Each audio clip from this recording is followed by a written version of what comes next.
Ajo çfarë mund ta kontrollojmë është sa mund të jetë marzha, megjithëse kafja produkt luksi dhe nuk parashihet as me ligjin e përçimeve tavan. Ndërkaq, sa i përket energjisë elektrike, edhe aty ku e kemi pas ne kontrollin si qeveri, çmimi nuk ka lëviz.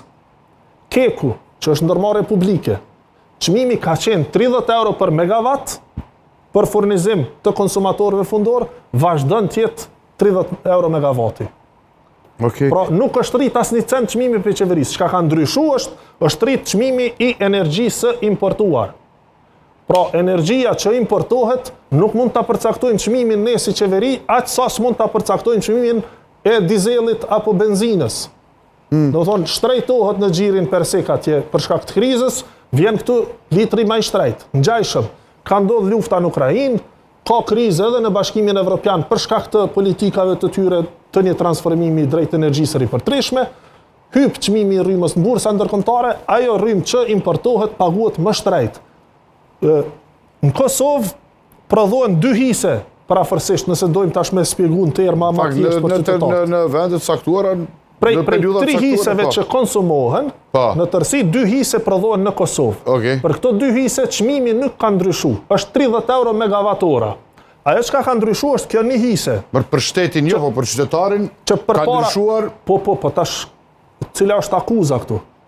Në masë është rritur fatura energjisë elektrike, sot ministër. Dhe ne jemi mundu, se krahason me periudhën vetëm 2025, dimër 2025. A është faji i qeverisë që është rrit fatura energjisë elektrike, apo është faji i rrethonave ndërkombëtare sepse është rrit në gjithë botën? Marrë ne fajtor mund gjejmë sa të dojmë, po qeveria duhet të jetë çaj që ndërhyn edhe e ndal. Jo, s'mund ta ndal qeveria. Ose e menaxhon, ose e lepson. Qeveria ka ndërhy në kek, nuk është rrit asnjë euro çmimi megavatit. Pra, për këto 2 hise që prodhohen në Kosovë, çmimi nuk është rrit asnjë cent. Për këtë 1 hise që s'kemi si e ndalim në arritjen, se është çmimi i bursës, është çmim që përcaktohet jashtë kufive të Republikës Kosovës, nëse në të kaluamën ka qenë 60 euro megavati, e ke pas një situatë ku ka qenë 600 euro. Tash, nëse zgaboj, mund të jetë ndoshta 180 euro.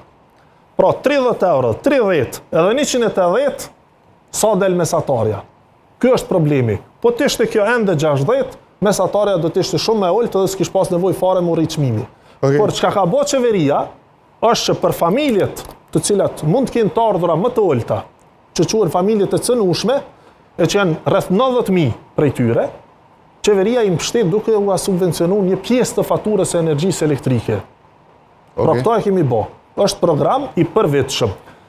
Sepse ka pasur kritika të tilla që ka qenë 40.000, tash ku ka rrit varfëria se në bën 90.000, është e pavërtetë e pasakt.